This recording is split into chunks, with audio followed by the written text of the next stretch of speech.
ஆண்டவருக்கு மகிமை. அப்ப போன வாரம் சிந்தித்தோம் இல்லையா, ரோமருக்கு எழுதிய நிருபம் 8வது அதிகாரம் 26வது வசனத்துல, அந்தபடியே ஆவியானவரும் நமது பலவீனங்களில் நமக்கு உதவி செய்கிறார், நாம் ஏற்றபடி வேண்டிக் கொள்ள வேண்டியது இன்னதென்று அறியாமல் இருக்கிறபடியால் ஆவியானவர் தாமே வாக்கு கடங்காத பெருமூச்சுகளோடு நமக்காக வேண்டுதல் செய்கிறார். இப்போ அந்த வசனத்தில் இருக்கிற அந்த நுணுக்கமான உண்மைகளை ரொம்ப இயல்பாக நம்ம பார்க்க முடியும்.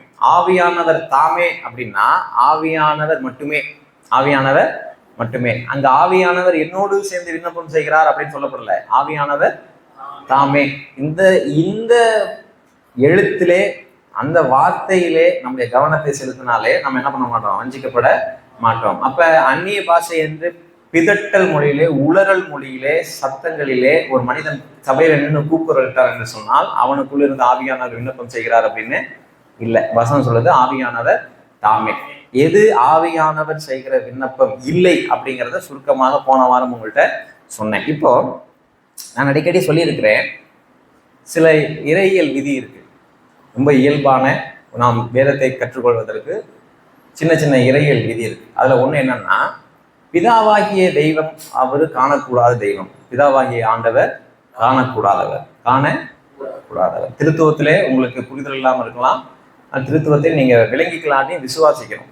திருத்துவத்தை விளங்கி கொள்ள முடியாவிட்டாலும் என்ன பண்ணணும், விசுவாசிக்கணும். ஒருவேளை எனக்கும் பிதா குமாரன் பரிசுத்த ஆவியானவரை பெருமளவில் எனக்கும் அறிவுபூர்வமாக அதை விளக்கம் சொல்ல தெரியாவிட்டாலும் அதை நான் விசுவாசிக்கிறேன்.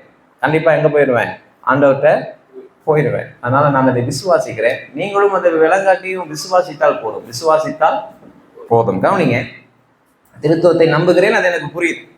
அப்ப பிதாவாகிய தேவனை குறித்து பழைய ஏற்பாட்டில் இருந்து ஒரு மனிதன், ஒரு இயல்பான ஒரு மனிதன் வாசிக்கும் பொழுது அந்த வாசகன் என்ன, இந்த ஆண்டவர் அயல் நாட்டோடு போர் புரிய சொல்லுகிறார், அல்லது இந்த ஆண்டவர் அயல் நாட்டோடு போர் புரிந்து அந்த எதிரி நாட்டில இருக்கிற குழந்தைங்களை கூட என்ன பண்றாரு, கொல்ல சொல்றாரு, பட்டய கரக்கினால் எல்லாவற்றையும் நிர்மூலமாக்குவாங்க அப்படின்னு சொல்றாரு.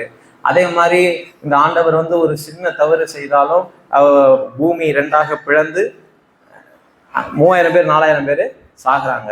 இப்படி சொல்லி ஒரு ஒரு ஒரு சித்திரம், பிதாவாகிய தேவனை குறித்து ஒரு சித்திரம் உண்டாகலாம். இப்ப புதிய ஏற்பாட்டுக்கு வரும்பொழுது ஆண்டவர் என்ன சொல்றாரு, அந்த பிதாவாகிய தேவனை வெளிப்படுத்தி காண்பிக்கும்படியே குமாரனாகிய கிறிஸ்து இந்த பூமிக்கு வந்தார். அப்படின்னா என்ன அர்த்தம் அப்படின்னா, சிறு பிள்ளைகள் என்னிடத்திற்கு வர இடம் கொடுங்கள், அவர்களை தடை பண்ணாதிருங்கள். அப்படின்னா அது இயேசு கிறிஸ்துவனுடைய சுவாபம் மாத்திரமல்ல, அவர் பிதாவாகிய தேவனை என்ன பண்றாரு, வெளிப்படுத்துகிறார். நான் அப்படிதான் அவரை பிடிச்சுக்கணும். அன்றைக்கு நாட்களிலே யூத ரபிகளை சிறு பிள்ளைகள் தொடமாட்டாங்க. சிறு பிள்ளைகள் என்ன பண்ண மாட்டாங்க, தொடமாட்டாங்க. அவர்கள் அருகிலும் போக முடியாது. சிறு பிள்ளைகளை யூத ரபிகள் அருகிலும் என்ன பண்ண முடியாது, போக முடியாது. அந்த அளவுக்கு அவர்களை ஒரு பெரிய மனித வளையம் மாதிரி அவங்க முக்கில் வச்சிருப்பாங்க. இப்ப இவர் என்ன சொல்றாரு, அப்படி கிடையாது, நீங்க என்ன பண்ணாதீங்க, சிறு பிள்ளைகளை தடுக்காதீங்க அப்படின்னு அவங்கள அலோ பண்றாரு, தன் கிட்ட வர அலோ பண்றாரு. அவர்களை அணைத்து வசனம் சொல்கிறது அவர்களை ஆசீர்வதித்தார். அப்ப இவர் சதை வடிவிலான தேவன், இவருடைய செய்கையின் மூலமாக காணக்கூடாத இம்மூட்டவர், அதாவது காணக்கூடாத பிதாவாகிய தேவனை நான் என்ன பண்றேன், அறிந்து கொள்ளுகிறேன். அதே போல அந்நாட்களிலே பெண்கள் 2ஆம் தரமாக நடத்தப்பட்டார்கள். பெண்கள் இரண்டாம் தரமாக நடத்தப்பட்டார்கள். மெனோபாஸ், உதிரப்போக்கு உள்ள பெண்கள் சமூகத்துல என்ன பண்ணக்கூடாது, விடுதலையா அவங்க நடமாட முடியாது, பெரிய பாடாப்படுத்துவாங்க. அதுவும் ஆண்களை என்ன பண்ணக்கூடாது, தொடக்கூடாது. அப்ப இந்த 12 வருடமாக உதிரப்போக்கு உள்ள ஒரு பெண் இயேசு கிறிஸ்து என்ன பண்றாரு, போய் தொடரா. நீங்க அதுக்கு பின்னாடி வாசி பார்த்தீங்கன்னா பயந்து நடுங்கி போவாங்க. விடுதலை பெற்றுட்டா, விடுதலை பெற்ற பிற்பாடு அந்த பயமும் நடுக்கமும் ஏன் அவருக்குள்ள வந்தாலும், நம்ம என்னதான் இருந்தாலும் போய் யாரை தொட்டுட்டோம், என்னை யார் தொட்டது அப்படின்னு கேட்கும் பொழுது அவ பயந்துட்டா. ஐயோ என்ன ஆக போறோமோ எனக்கு அப்படின்னா. அப்படி கிடையாது. எது கேட்டேன்னா, எனக்குள்ள என்ன புறப்பட்டது, வல்லமை. அந்த பெண்ணை அவர் என்ன பண்ணல, கடிந்து கொள்ளல. அப்ப பெண்கள் மீது கடுமையான சட்டங்களை விதிக்கிற ஆண்டவர் இவர் அல்ல, பெண் அடிமைத்தனத்தை ஊக்குவிக்கிற ஆண்டவர் அல்ல. அப்படிங்கிறத யார் மூலியமா அறிஞ்சுக்கிறேன், சதை வடிவிலே வந்த, உடல் எடுத்து வந்த இயேசு கிறிஸ்துவின் மூலமாக அறிந்து கொள்கிறேன். அதே மாதிரி பெண்களின் சாட்சி நீதிமன்றங்களிலே எடுபடாது. பெண்களின் சாட்சி நீதிமன்றங்களே எடுபடாது. பெண்கள் பேதமை உள்ளவர்கள், கல்வி அறிவு இல்லாதவர்கள், குழுவாக ஆண்கள் கூடியிருக்கிற ஒரு பெரும் சபையிலே பேச தகுதி இல்லாதவர்கள் அப்படின்னு என்ன பண்ணாங்க, பெண்களை அந்நாட்களிலே ரோம அரசாங்கம், ரோம கலாச்சாரம் அவர்களை அப்படித்தான் வச்சிருந்துச்சு. இவர் என்ன பண்றாருன்னு கேட்டீங்கன்னா, உயிர் தெழுந்து அந்த முதல் செய்தியை யார்கிட்ட சொல்றாரு? நல்லா தெரியும், ஒரு பெண் போய் சொன்னா என்ன பண்ண மாட்டாங்க, நம்ப மாட்டாங்கிறது நல்லா தெரியும். தெரிஞ்சே அந்த பெண்கிட்ட என்ன பண்றாரு, கூப்பிட்டு சொல்றாரு, நான் உயிர் தெழுந்துட்டேன்னு போய் யார்கிட்ட போய் சொல்லு, கேபாவிட்டையும் மற்ற சீஷர்கள்ட்டையும் சொல்லு. அப்படிங்கும் பொழுது இப்ப இதுல இருந்து என்ன தெரிய வருதுன்னா, கடவுள் உண்மையாகவே என்னது, பெண்கள் மீது கடுமையான விதிகளை விதிப்பவர் அல்ல. பாலின வேற்றுமையோடு, ஜெண்டர் பார்ஷியாலிட்டியோடு நடந்துக்கிற ஒரு ஆண்டவர் அல்ல. தலையில இருந்து கால் வரைக்கும் மூடிங்க பெண்கள் எல்லாம், ஏன்னா ஆண்கள் வந்து தப்பு செய்ய காரணமாயிரும் அப்படி சொல்ற ஆண்டவர் அல்ல. நீ ஒழுங்காரு, நீ என்ன பண்ணணும், ஒழுங்கா இருக்கணும், சரிதானா? இன்னொரு மேல ஒரு பெரிய கலாச்சார ரீதியான அடக்குமுறைகளை செய்கிற ஒரு ஆண்டவர் அல்ல. கலாச்சார ரீதியான அடக்குமுறைகளை செய்கிற ஒரு ஆண்டவர் அல்ல, சரிதானா? அப்ப இதெல்லாம் நான் எப்படி புரிஞ்சுக்கிறேன், இவரை வைத்து பிதாவாகிய தேவனை புரிஞ்சுக்கிறேன். இப்ப சப்ஜெக்ட் என்னன்னா, நீங்க ஆவியானவரை இப்படிதான் புரிஞ்சுக்கணும். ஆவியானவர் எப்படிதான் புரிஞ்சுக்கணும், இயேசு கிறிஸ்துவை வைத்துக் கொண்டுதான் ஆவியானவரையும் புரிஞ்சுக்கணும். கவனிங்க, இயேசு கிறிஸ்துவை ஒரு வேத பகுதியிலே, தீர்க்கதரிசன பகுதியில இவருடைய சத்தத்தை, இவருடைய கூக்குரலை நீங்க வெளியில கேட்க முடியாதுங்கிற.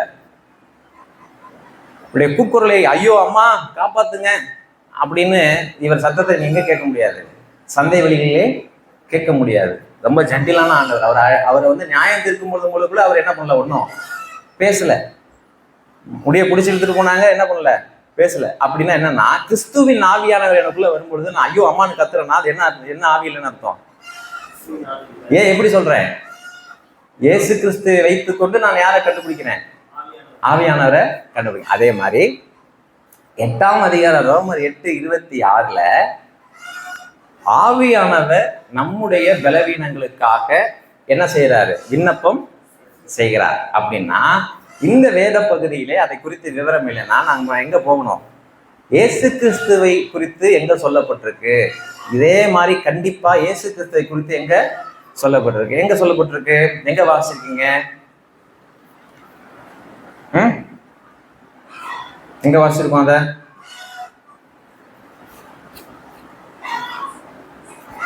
எபிரேயரின் புஸ்தகம் 4வது அதிகாரம் 15வது வசனம் 16வது வசனம். எபிரேயரின் புஸ்தகம் 4வது அதிகாரம் 15, 16 நான் வாசிக்கிறேன். நீங்க, நம்முடைய பலவீனங்களை குறித்து பரிதவிக்க கூடாத பிரதான ஆசாரியர் நமக்கு இராமல். இந்த பிரதான ஆசாரியர்னு சொல்லி யாரை சொல்றாங்க, இயேசு கிறிஸ்துவை சொல்றாங்க, ஹை பிரீஸ்ட்.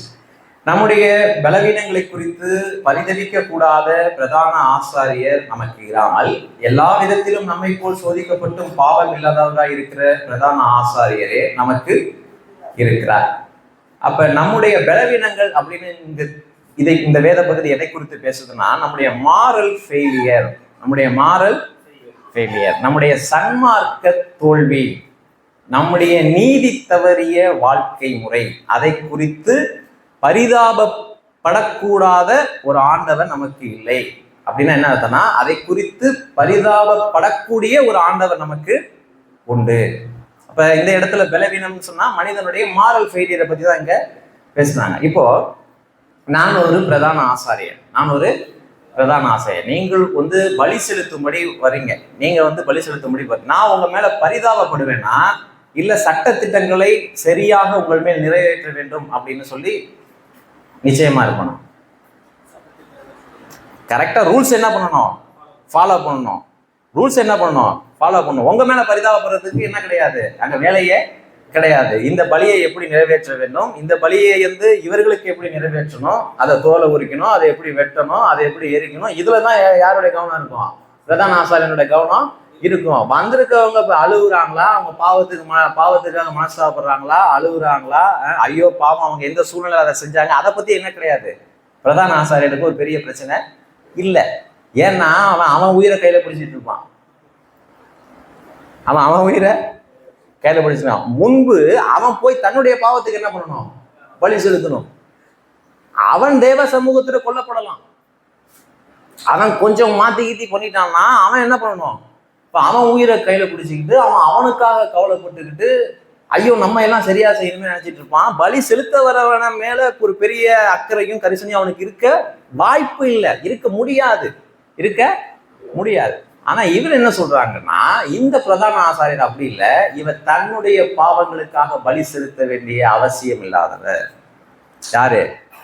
இயேசு கிறிஸ்து தன்னுடைய பாவத்தை குறித்து கவலைப்படக்கூடிய அவசியம் இல்லாதவர்.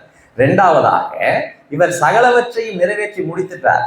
நியாயப்பிரமாணத்தை நிறைவேற்றினார், ஒழிச்சு கட்டல. நியாயப்பிரமாணத்தை என்ன பண்ணாரு? நிறைவேற்றினார், கல்மினேட்டட், அதாவது நிறைவேற்றி முடித்தார். நிறைவேற்றி அதை இல்லாமல் செய்தார். என்ன புரிஞ்சுக்கிறாங்க? பொய் சொல்லலாமா?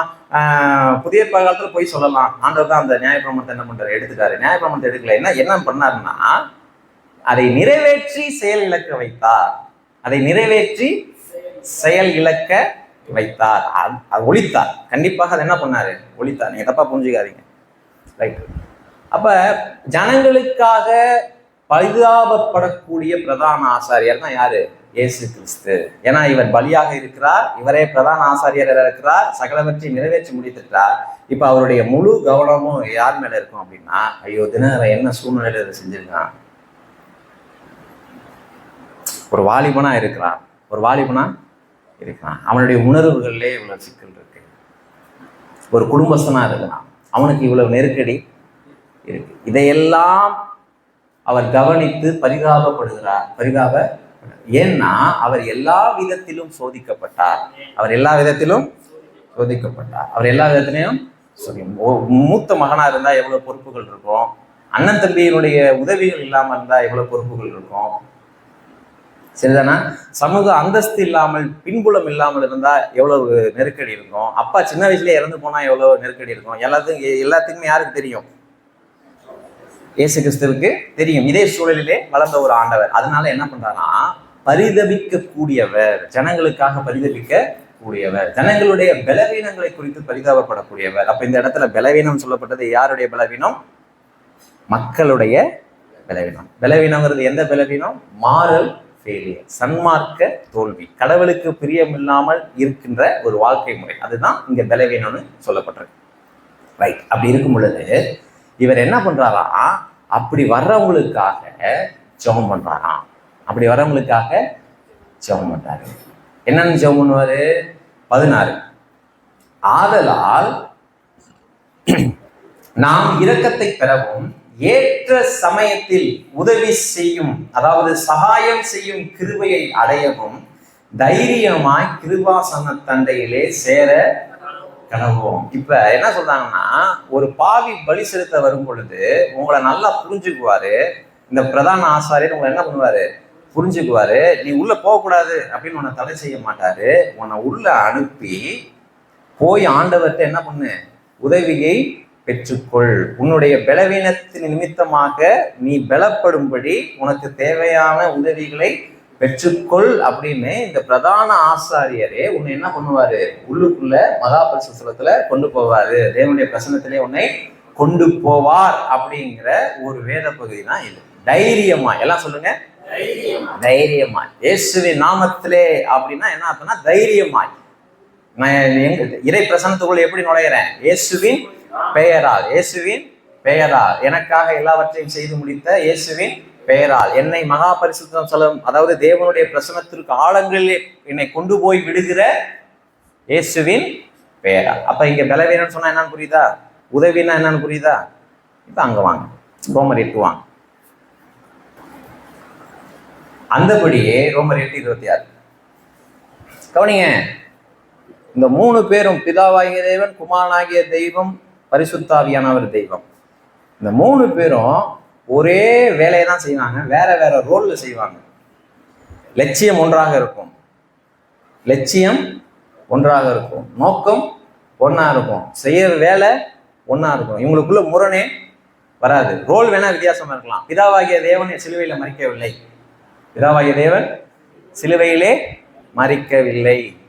மரித்தது யாரு? குமாரனாகிய. ஆனால் எல்லாருடைய ரட்சிப்புக்காகவும் அவரை ஏற்படுத்தினது யாரு? பிதாவாகிய தெய்வம். எல்லாருடைய ரட்சிப்புக்காக அவரை முன்குறித்தது யாரு? பிதாவாகிய தெய்வம். இந்த ரட்சிப்பை திட்டம் பண்ணினது யாரு? பிதாவாகிய தேவன், பிதாவாகிய தேவன். அப்ப இங்க வந்து பரிசுத்த ஆவியானவர், அந்தபடியே ஆவியானவரும் நமது பலவீனங்களில், அப்படின்னா இங்க சொல்லப்பட்ட பலவீனம் என்னவாதான் இருக்கணும்? ரோமருக்கு எழுதின நிருபம் எதை பத்தி பேசிட்டு வர்றாரு அதை வச்சும் மற்ற வேத பகுதியில வச்சும் இங்க என்ன புரிஞ்சுக்கணும் அப்படின்னா, நம்முடைய சன்மார்க்க தோல்வி, ஆண்டவருடைய காரியங்களிலே நான் நடக்க முடியல, போதுமான விதத்திலே ஒரு கிறிஸ்தவ வாழ்க்கையை வாழ முடியல, ஆண்டவருடைய கிருபைக்கு பாத்திரமாக என்னால இந்த வாழ்க்கையை என்ன பண்ண முடியல, நகர்த்த முடியல. அப்ப அந்த பலவீனம் தான். அந்தபடியே ஆவியானவரும் நம்முடைய பலவீனங்களில் நமக்கு என்ன பண்றாரு? எப்படி உதவி செய்கிறார்? நாம் ஏற்றபடி வேண்டிக் கொள்ள வேண்டியது இன்னதென்று அறியாமல் இருக்கிறபடினால் ஆவியானவர் தாமே வாக்கு கடங்காத பெருமூச்சுகளோடு நமக்காக என்ன பண்றாரு? ரைட். இப்போ மொழியியல் அடிப்படையில போவோம். Right, linguistic. இங்க வார்த்தைகள் அல்ல, வெறும் பெருமூச்சு, வெறும் பெருமூச்சு, வெறும் பெருமூச்சு, குரோனிங். அல்லது கிரேக்க மொழியில் எப்படி வந்திருக்குன்னா, ஒரு கோழி அடக்காக்கிறத பார்த்துருக்கீங்களா? பார்த்துருப்பேன். கோழி கத்துறதை கேட்டிருப்போம், கோழி கத்துறதை கேட்டிருப்போம். கோழி அடக்காக்கும் பொழுது ஒரு சத்தம் வரும். உங்களுக்கு வாய்ப்பு இருந்துச்சுன்னா போய் கேட்டு பாருங்க. கோழி அடக்காக்கும் பொழுது அது மூச்சு விடுற ஒரு சத்தம் வரும். கேட்டீங்களா? எதாவது பேர் கேட்டீங்க? கரங்களை ஏற்ற முடியுமா? கோழி அடக்காக்கும் பொழுது ஒரு லாங் பிரெத் எடுத்து விட்டுட்டு இருக்கும். அதே துல்லியமான அதே அந்த பின்னணியில் உள்ள வார்த்தையை தான் இங்க போட்டிருக்காங்க. என்னன்னா, அது அடக்காக்கும் பொழுது தன்னுடைய முழு பலத்தையும் என்ன பண்ணும்? அந்த உடல் சூட்டை அந்த முட்டைக்குள்ள என்ன பண்ணும்? கடத்தும். அந்த முட்டைக்குள்ள கடத்தும். ஏன்னா இது எப்படியாவது உயிர் பெற வேண்டும். இது எப்பயாவது இது அழிஞ்சிடக்கூடாது. இது என்ன பண்ணக்கூடாது? அழிஞ்சிடக்கூடாது. வெளியிலேருந்து உடைச்சா செத்து போயிடும். ஆனா உள்ளேருந்து உடைச்சிட்டு வந்தா பொழைச்சிக்கும். நான் சொல்ல புரியுதா? வெளியிலேருந்து உடைச்சிங்கன்னா செத்துரும், உள்ளேருந்து உடைச்சிட்டு வந்தாதான் பொழைக்கும். அப்ப வெளியிலேருந்து உடைச்சிடக்கூடாது. இதை என்ன பண்ணணும்? உள்ளே இருந்து அதை உடைக்கணும், உடைஞ்சு வெளியே வரணும். என்ன பண்ணணும் கேட்டீங்கன்னா, தன்னுடைய ஒட்டுமொத்த அந்த உடலில் இருக்கிற வெப்பத்தையும் ஆற்றலையும் அந்த அந்த முட்டை மேல என்ன பண்ணும்? செலுத்திக்கிட்டே இருக்கும். அப்போ ஒரு பிரெத் எடுக்கும், ஒரு பெரிய மூச்சு எடுக்கும். அதை கவனிச்சு கேட்டா தெரியும். சரிதானா? அதே வார்த்தையை தான் இங்க போட்டுக்கிறாரு. என்னன்னா, பரிசுத்த ஆவியானவரை நான் பெற்றுக்கொண்டேன், பரிசுத்த ஆவியானவரே, ஆனால் ரட்சிக்கப்பட்டேன், பரலோகம் போயிடுவேன். ஆனா கடவுளுக்கு இங்க பிரியமா என்ன பண்ண முடியல, வாழ முடியல. இப்ப பரிசுத்த ஆவியானவர் அதனால துக்கப்படுறாரு. இப்ப அதே துக்கம் என்னுடைய வாழ்க்கையை பாதிக்குது, பரவுகிறது. என்னுடைய வாழ்க்கையை நீங்க நான் சொல்றது ரட்சிக்கப்பட்டிருந்தீங்கன்னா புரியும். அதே துக்கம் என்னுடைய வாழ்க்கையின் எல்லா முழுக்கிலும் என்ன பண்ணுது? கடவுளுக்கான வாழ முடியலையே. நான் வந்து இதெல்லாம் நான் விரும்பினதை செய்யலாம், நான் விரும்பினதை செய்யலாம், ஆனாலும் திருப்தி வராது. சில சமயங்கள்ல நிறைய ஊழியம் செய்வேன், ஆனாலும் எனக்கு திருப்தி வராது. ஏன்னா கடவுள் விரும்பினதை செய்யறோமா? ஊழியம் கடவுள், அதாவது சில ஊழியம் செய்யலாம், அதுல கனிகளும் வரலாம், ஆனா மனசுல ஒரு வெற்றிடம் இருந்துகிட்டே இருக்கும், ஒரு திருப்தியின்மை இருந்துகிட்டே இருக்கும். காரணம் என்னன்னா, கடவுள் விரும்புறதை செய்யறோமா? ஒரு ஆழமான நம்மளுடைய ஆழத்திலே ஒரு மகிழ்ச்சியும் திருப்தியும் என்னால் அனுபவிக்க முடியலையே. அப்புறம் நீங்கள் பரிசுத்தமா இருக்கிறீர்கள் அப்படின்னு மேலான விதத்திலே, சூப்பர்ஃபிஷியல் மேலான விதத்திலே உங்களுக்கு ஒரு ஊர்ஜிதம் இருந்தாலும், உங்கள் இருதயத்தின் ஆழத்திலே ஏதோ ஒரு வெற்றிடத்தையும் சம்திங் மிஸ்ஸிங் அப்படிங்கிற மாதிரி ஒன்று இருந்துகிட்டே இருக்கும். அது என்னன்னா, நான் பரிசுத்தமாக இருந்தாலும் தேவனுடைய சித்தத்தின் மையத்திலே இருக்கிறேனா? தேவனுடைய சித்தத்தின் மையத்திலே இருக்கிறேனா? அதாவது தேவன் எதிர்பார்க்கிற அப் டு த மார்க், தேவன் எதிர்பார்க்கிற அந்த எல்லையை தொடுகிறேனா? ஏதோ இருக்கிறேன், மற்றவனுக்கு நான் மோசம் இல்லை அப்படிங்கிற ஒரு எண்ணம் எனக்கோ நமக்கோ வந்தாலும் அப் டு த மார்க், தேவன் எதிர்பார்க்கிற அந்த ஸ்டாண்டர்டு கீழே வரைக்கும் வந்திருக்கேனா? நான் எவ்வளவோ வேதத்தை வாசிக்கிறேன், அது இதுல என்ன சொல்றேன். அப்ப அப்படியெல்லாம் இருக்கும் பொழுது இந்த துக்கம், பரிசுத்த ஆவியானவர் துக்கப்பட்டார்னா அந்த துக்கமும் எனக்கு அதை என் வாழ்க்கையில் என்ன பண்ணும்? இருந்துகிட்டே இருக்கும். நிறைய கவனிங்க, பரிசுத்த ஆவியானவர் தருகிற மகிழ்ச்சியை வைத்துக்கொண்டு நான் இப்படி நிர்ணயித்திருக்கேன். பரிசுத்த ஆவியானவர் எனக்குள்ள ஆனந்த தைல அபிஷேகத்தை தந்துறான்னு ஒரு ஆடுறாங்க இல்லையா, நான் அதை என்ன பண்றேன், அளவுகோலா வைக்க இல்லை. பரிசுத்த ஆவியானவருடைய துக்கத்தை எந்த மனிதன் உணர்கிறானோ அவனே ஆவிக்குரிய முதிர்ச்சி உடையவன். அவனே ஆவிக்குரிய முதிர்ச்சி உடையவன். கடந்த நாட்கள்ல ஒரு வசன பகுதியை வாசிச்சேன். பவுலை உயிருக்கு ஆபத்து, நீ ஊழியம் செய்த இடத்துல உன்னை கொல்லும்படி, உன்னை கொல்ற வரைக்கும் சாப்பிட மாட்டேன்னு நிறைய வாலிபர்கள் சபதம் ஏற்றிருக்காங்கப்பா, உயிருக்கு ஆபத்து, அதனால ரகசியமா உன்னை கொண்டு போய் இந்த ஊருக்கு வெளியே விடணும் அப்படின்னு அவனை என்ன பண்றாங்கன்னு கேட்டீங்கன்னா துரிதப்படுத்துகிறார்கள். நிறைய சீக்கிரம் கிளம்பு. இப்ப கூட வந்தாங்க இல்லையா, அவன் கூட இருந்து வந்தவங்கள நான் முன்னாடி போறேன், நீங்க என் கூட வந்தவங்க எல்லாம் சீக்கிரம் என்ன பண்ணுங்க அனுப்பிச்சுடுங்க, முதல்ல நீ போ, உன்னை காப்பாற்றணும் அப்படின்னு சொல்லும் பொழுது அவனை கொண்டு போய் விட்டாங்க. அப்ப அவன் ஒரு பட்டணத்துல நிக்கிறான். இப்ப நானா இருந்து அந்த இடத்துல என்ன யோசிக்கணும் அப்படின்னா, ஐயோ யாராவது வந்துருவாங்களா அப்படி யோசிக்கிறதுக்கு ஒரு காமன் மேன், ஒரு நேச்சுரல் மேன் எப்படி யோசிக்கலாம், யாராவது வந்துருவாங்களா, சரி நான் தப்பிச்சுட்டேன், என் கூட வந்தவங்க என்ன பண்ணணும், சீக்கிரம் வரணுமே, என் கூட வந்தவங்க சீக்கிரம் வந்து சேரணுமே, இல்லை யாராவது என்ன பார்க்குறாங்களா, நம்ம எங்கேருந்து குழைச்சிப்போமா, இப்படிதான் நினைச்சிட்டு ஒரு சராசரி மனிதனுடைய இயல்பு அது. இவன் என்ன யோசிக்கிறான்னா, அங்கே போய் நின்ன உடனே நீ வீடுகளுக்கு போய் அந்த வேத பகுதியை வாசிக்கணும்னு நான் விரும்புகிறேன். அந்த நிற்கிற நேரத்தில் சுற்றி பார்க்குறான், அந்த பட்டணம் விக்கிரகங்களாம் நிறைந்துருந்துச்சான். இதான் நிறைஞ்சிருந்துச்சான். எந்த மாதிரி டைமு, இந்த மாதிரி இவனை காப்பாற்றுறதுக்காக கொண்டு போய் ஒரு இடத்துல விடுறாங்க, நீ இங்கே வெயிட் பண்ணு, இன்னும் 2 பேர் இருக்காங்க, போய் என்ன பண்றேன் கூப்பிட்டு வந்துடுறேன். அந்த கேப்ல ஆவியிலே வைராக்கியம் கொண்டானா. எல்லாம் சொல்லுவோம், என்னடா இது இத்தனை நாள் பார்க்காம விட்டமே, பட்டணம் முழுக்க விக்கிரகமா இருக்கேன், இங்க சுவிசேஷம் இன்னும் வரலையா, இங்க கொண்டு வரணுமே. ஆவியில் என்ன பண்ணானா, வைராக்கியம் கொண்டானா. அதுதான் பரிசுத்த ஆவியான. அப்ப நம்ம எப்படி புரிஞ்சுக்கிட்டோம், இதுக்கு கீழே புரிஞ்சு வச்சிருக்கோம். எப்படி புரிஞ்சு வச்சிருக்கோம்னா, நம்ம பயமா இருக்கிறப்ப பரிசுத்த ஆவியான என்ன பண்ணுவார், நம்மளை தைரியப்படுத்துவாரு. நம்ம சோர்வா இருக்கையில நம்மளை என்ன பண்ணுவாரு, நம்பிக்கை தருவாரு. நம்ம சந்தேகப்படும் பொழுது நம்ம சந்தேகத்தை பூர்த்தி ஆக்குவார். இதெல்லாம் ரைட்டு. இதுக்கு மேல ஒரு வேலை செய்யறாரு அவரு, இதுக்கு மேல ஒரு வேலை செய்யறாரு. என்னன்னு கேட்டீங்கன்னா, நீ சிந்தனையில் இருக்கிற குறைகளை நிவர்த்தி செய்வதல்ல, அப்படி சிந்திக்காமலேயே இருக்கும்படி ஆண்டவர் என்ன பண்றாரு.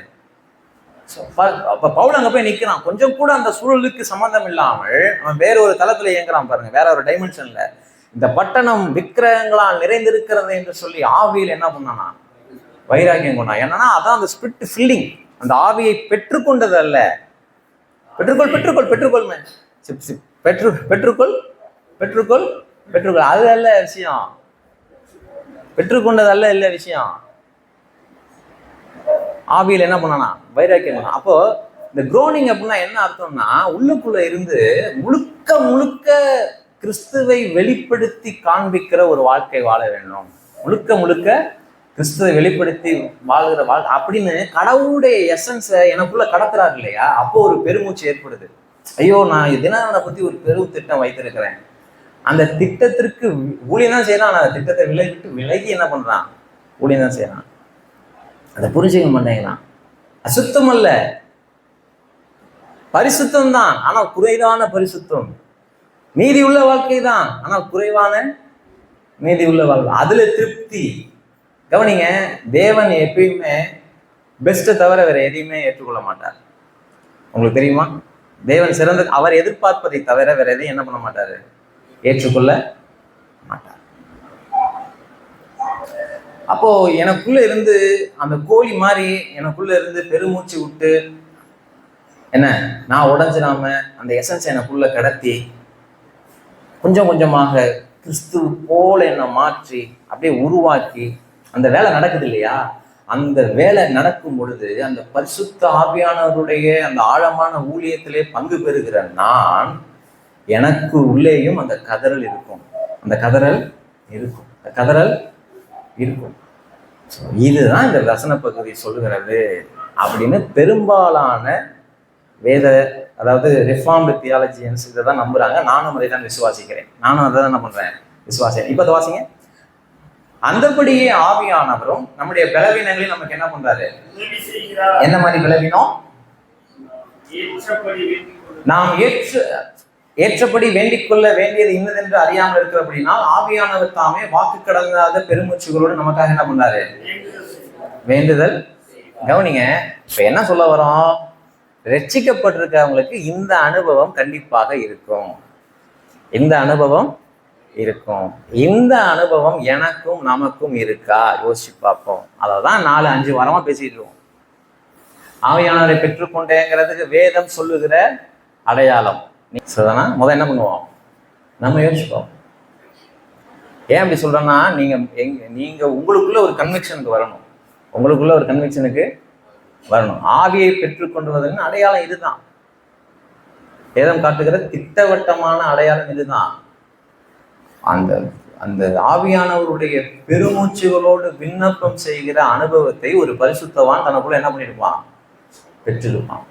துல்லியமாக தேவ திட்டத்திற்கு அவன் பொருந்தி போகிற வரைக்கும் உள்ள அந்த பெருமூச்சு நடந்துகிட்டே இருக்கும். பரலோகம் போற வரைக்கும் அது நடந்துகிட்டே, அந்த இருதயத்தின் ஆழத்திலே பரிசுத்த ஆவியானவர் அவன் உள்ள செயல்பட்டு இருப்பார். இருதயத்தின் ஆழத்திலே ஆண்டவர் பரிசுத்த ஆவியானவர் எப்பொழுது செயல்பட்டாலும் நீங்கள் வஞ்சிக்கப்படாதிருங்கள், நான் வஞ்சிக்கப்படாதிருக்க வேண்டும், ஆழங்களிலே மாத்திரமே செயல்படுவார். ஆதியிலே தேவன் வானத்தையும் பூமியையும் சிருஷ்டித்தார். அப்புறம் பூமியானது வெறுமையும் ஒழுங்குமையானது. ஜலத்தின் மேல் எங்க அசைவாடினார்? ஜலத்தின் மேல் அசைவாடினார். கவனிங்க, இருளும் ஒழுங்கின்மையும் எங்க இருந்துச்சு? 1ஆம் அதிகாரத்தை வாசிங்க.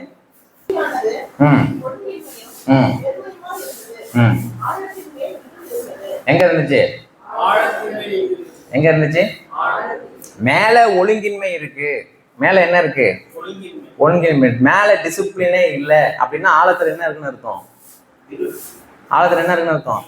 இருள். இப்ப என்னன்னா, கடவுள் இந்த ஒழுக்கத்தை தானே மாத்தணும். நான் ஒழுங்கின்மையா இருக்கிறேன், என்னை ஒழுக்கம் உள்ளவனாய் மாற்றணும். ஆனா பரிசுத்த ஆவியானவர் இப்படி செயல்பட மாட்டார். இந்த லேயர்ல செயல்பட மாட்டார். ஏன்னா ஆழத்துல என்ன இருக்கு? எங்க செயல்படுறாரு? நான் சொல்ல விளங்குதா? நீங்கள் முரண்படலாம், ஏற்றுக்கொள்ளாமல் போகலாம். பரிசுத்த ஆவியானவர் செயல்படுவார் என்று சொன்னால் திருசபையின் ஆராதனை வேலையிலேயோ, ஒரு செய்தியின் வேலையிலேயோ, தனி ஜெபத்திலேயோ, வேத ஆராய்ச்சிகள் கூட்டங்களிலேயோ பரிசுத்த ஆவியானவர் செயல்படுவார் என்று சொன்னால் எங்கதான் வேலை செய்வாரு? எங்க வேலை செய்வாரு? நான் ஒழுங்கு இல்லாமல் இருக்கலாம், ஆனா எங்க வேலை செய்வாரு? ஆழத்துல இருக்கிற இருளை தான் டீல் பண்ணுவாரு. அப்புறம் ஸ்டெப்பா தான் எங்க வரும்? மேல வரும். நான் சொல்ல விளங்குதா? இப்போ இந்த ஆழமான பரிசுத்த ஆவியானவருடைய ஊழியத்தை என்னுடைய இருதயத்தின் ஆழத்திலே நான் அனுபவிக்க முடியுதா அப்படின்னு யோசிச்சு பாருங்க. ஆம் அப்படின்னு நீங்க சொன்னீங்கன்னா உங்களுக்குள்ள யார் இருக்காரு? பரிசுத்த ஆவியானவர் இருக்கிறார். இதுக்குதான் மூச்சு விடாம சொன்னேன். உங்களுக்கு புரியுதா? பரிசுத்த ஆவியானவருக்குள்ள இருக்கிறாருன்னா என்ன அடையாளம்? இந்த ஆழமான அனுபவத்தை ஒவ்வொரு கிறிஸ்தவனும் பெற்றிருப்பான். பரிசுத்த ஆவியானவர் என்பவர் அலங்காரத்துக்கென்று நமக்கு கொடுக்கப்பட்டவர் அல்ல, அவர் அவசியத்திற்கென்று கொடுக்கப்பட்டார். அலங்காரத்துக்குன்னா அப்படின்னா உங்களுக்கு நிறைய எனக்கு கொஞ்சம் அப்படி கிடையாது. சம அளவிலே அவசியமாக கொடுக்கப்பட்டார். கிறிஸ்துவின் ஆவி இல்லாதவன் அவருடையவன் அல்ல, அவருடையவன் அல்ல. கிறிஸ்துவின் ஆவி இல்லாதவன் அவருடையவன் அல்ல. ஆழத்துல வேலை நடக்குதாங்க? ஆழத்துல வேலை நடக்குதா?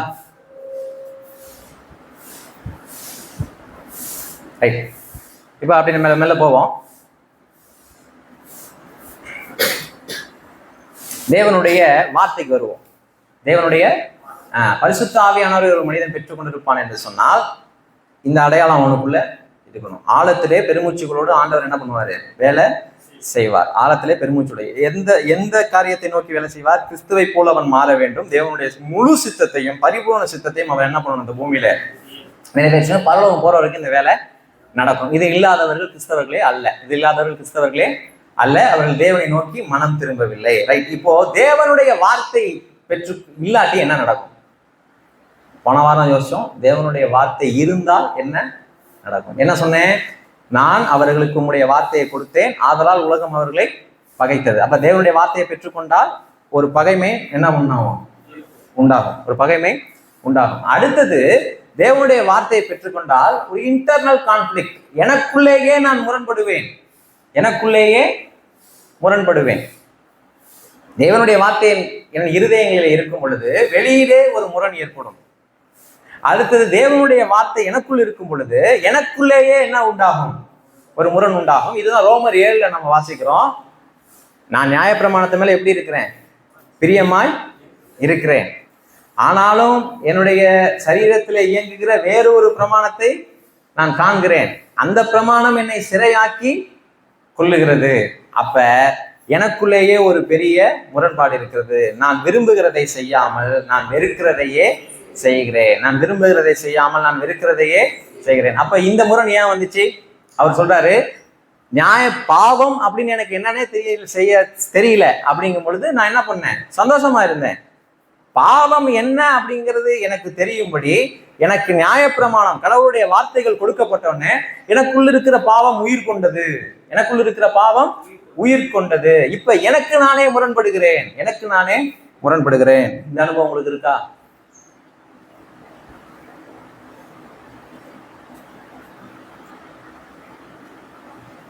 ரட்சிக்கப்படாதவங்களுடைய ஒரு அனுபவம் என்னன்னா, எபேசியரின் புஸ்தகத்துல மனதும் மாம்சமும் விரும்புகிறபடி வாழ்ந்தாமா.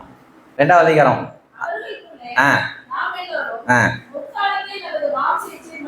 கவனிங்க, முற்காலத்திலே, இது விசுவாசனுடைய கடந்த கால வாழ்க்கை. முற்காலத்திலே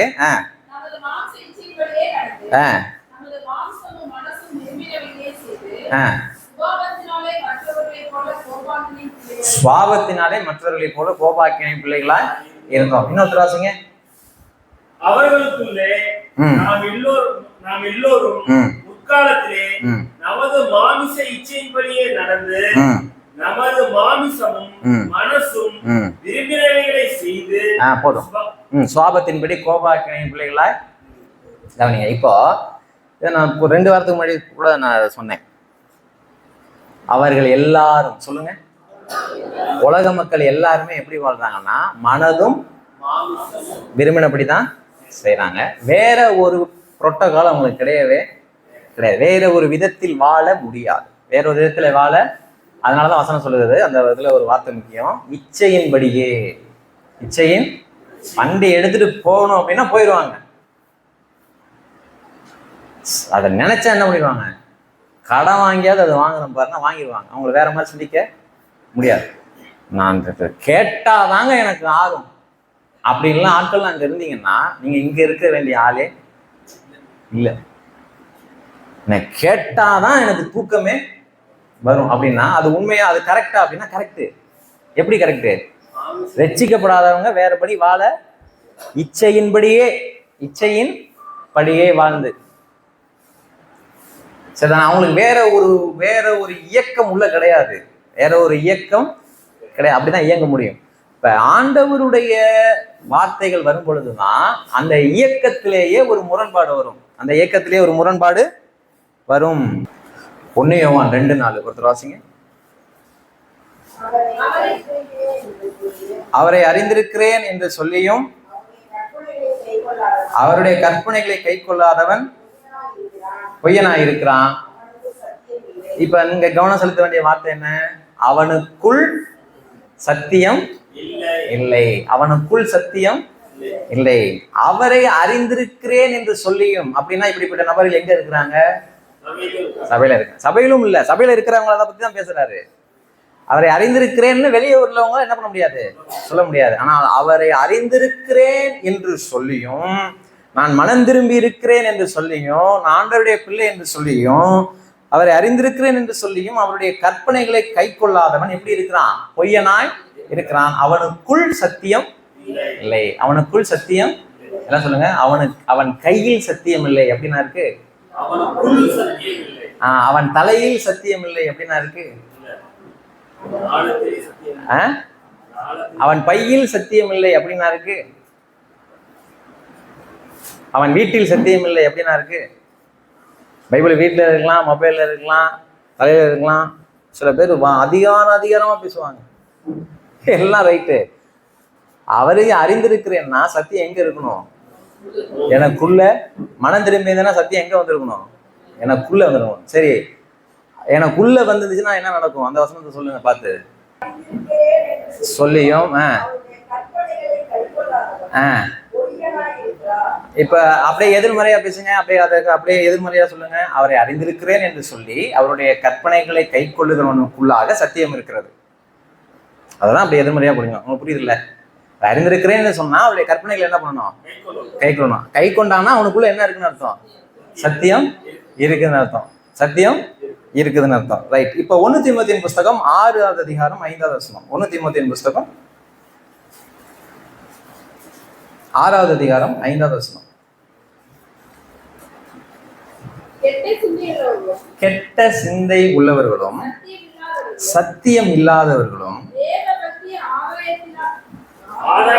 தேவ பக்தியை ஆதாய தொழில் என்று எண்ணுகிறவர்களுமாய் இருக்கிற மனுஷர்களால் உண்டாகும் மாறுபாடான தர்க்கங்களும் பிறக்கும். இப்படிப்பட்டவர்களை விட்டு, இந்த கான்டெக்ஸ்ட் யாரை பத்தி பேசுறாருன்னா, பிழைப்புக்காக ஆண்டவருடைய ஊழியத்தை ஆதாய தொழிலாக செய்கிறவர்களை குறித்து தான் இங்க என்ன பண்றாங்க, பேசுறாங்க.